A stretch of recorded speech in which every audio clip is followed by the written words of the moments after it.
Gaano tayo ka, are we sure na matatapos natin ang pamamahagi ng lupa before the president, before the end ni President? Susundin namin lahat ng utos ng presidente. At sa tingin ko, dahil iba ito eh. Kasi itong programang ito talagang nandyan sa likod namin ng ating Pangulo. Kaya magagawa natin to. May distribute natin to. Kung hindi kaya ng mga Register of Deeds ng Bangko Sentral ng Pilipinas na mag-print ng mga titulo, i-outsource natin ito. Basta kailangan bago bumaba ang ating Pangulo, yung utos niya. Gusto ko yung 1 milyon na titulo, may pamahagi lahat yan bago tayo bumaba. Kaya ang lalim na ng mata ko.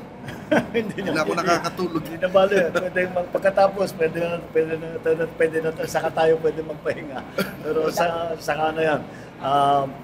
Talagang pipilitin natin. Siyempre, ang ambisyon ko talaga, matapos sa term ko.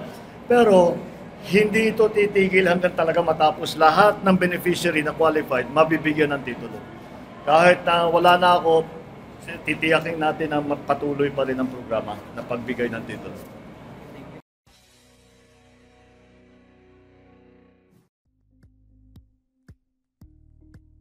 Thank you for watching Politico TV. Please like and subscribe to our channel for more videos.